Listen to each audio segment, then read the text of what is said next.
Today we're outside the Scottish Parliament and we're going to interview two of the MSPs inside the Parliament. Hey, well, I'm Jackie Bailey. I've been the MSP for Dumbarton since 1999, but I think the thing I'm proudest of is that I've been convener of the cross-party group on learning disability for I think 10 years now, which is quite a long time. Right, well, my name is Joan McAlpine. I'm an MSP for the South of Scotland for the SNP, the Scottish National Party. Learning disability is important to me because I've got a sister with Down syndrome, so it's something that I feel really strongly about. What is the advantage of sticking with United Kingdom for people with learning disabilities? Well, you know, I believe strongly that we are better together. I always think of the United Kingdom very much as a family where, you know, we have our own identities, but we work together really well when we come together. So I actually believe strongly in the United Kingdom. I always think in Scotland we have this sense that perhaps we are different, we are more equal, yet when I look at some of the changes, in Wales for example, they were closing down long stay institutions for people with learning disabilities ages and ages ago. They were faster than the experience in England where they started to close down long stay institutions, but you know, Scotland came right at the end. So we're not any more equal, we're not any more progressive. I think we learn from each other and hopefully do the right thing. And here is the first question. What are the advantages for folk like your sister and other people with learning disabilities of independence? Well, I think the advantages are that Scotland at the moment is a wealthy country, but we send all our money to London and we only get what London decide to give us back. It's like pocket money. I think a wealthy country, you should have your own money to decide what you're going to do with it. Now, Scotland tends to elect governments that believe in fairness and equality. So if we had our own money and we made decisions about how we spent it, then I think that money would be more likely to go to people who need it, vulnerable people, people with learning disability, people with other disabilities.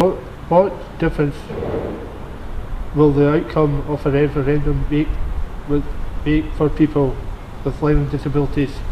Well, I think if Scotland votes for independence, what you'll find is there's a lot of time will be spent on new institutions, new systems, you know, setting up the new welfare system, setting up new responsibilities, and I think that just detracts from the attention that needs to be paid to everyday issues that actually trouble people now. If I said to you that the Scottish Parliament is entirely responsible for things like health, education, housing, the things that affect our everyday lives, you know, I genuinely believe those powers we have now, we're not using them to the full extent.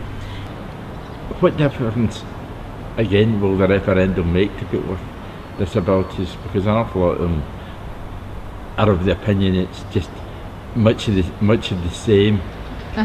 Well, you see, your benefits at the moment are all decided in London. They're cutting people's benefits, they're cutting disability benefits, they're imposing the bedroom tax on people, and they're really hurting people. Now, if we vote yes, we'll be in charge of the benefits here in Scotland, and we'll be able to make sure that those things, the cuts to disability benefit, the bedroom tax, we'll be able to make sure we get rid of those things. I think the best thing is for people to vote for a Labour government to kick the Tories out of the United Kingdom, because the problem is not the United Kingdom, the problem is the Tories and their proposals for welfare reform. Now, I don't know about you, but I want a degree of certainty. I want to know what's likely to happen. It's not good enough to simply say, oh, things will be better, you know, the sun will shine every day. Goodness, I would love that to happen. But we need real concrete proposals that are costed, rather than simply people just simply saying it'll happen. We need to know that for certain. So you would say that the folk with learning disabilities will be better off in an independent Scotland? Absolutely. I think that people who need extra help will be much better off. Another thing is that I know that from my experience with my sister, you need specialised health services as well. Quite often people with learning disabilities have additional needs, you know, additional health needs. And in the recent years I've noticed that the NHS in Scotland has been able to give much better, you know, specialised nursing services, specialised dental services that she needs. Now, one of the problems with the government in Westminster is that they're cutting back and bringing private money into the NHS. Here in Scotland, we can make sure that the NHS is public, that the NHS stays working for everybody, and that those kind of really good services stay in place. Okay. I think if you look at the majority of people's opinion in Scotland at the moment, they don't want to vote for independence. They want to vote for a strong Scottish Parliament as part of the United Kingdom. But they're equally saying that they want us to consider whether more powers in Scotland would be appropriate. And I think there is a genuine argument there, and particularly in relation to welfare as well. Because I do believe that as part of that bigger family, you share the risks, you share the rewards, but like a family does, you pool resources. So that if there are people with more, say in the southeast of England, and we actually need to get people, you know, in Newcastle, additional resources, then that happens. Because if I look at somebody with a learning disability in Dumbarton, they're no different to somebody with a learning disability in, say, Doncaster. And what we need to do is recognise that it's not about our nationality or geography or the constitution, it's about meeting needs, and I think we do that much better as a UK family. The final question, what happens if it's a no vote? What would happen to folk with learning disabilities?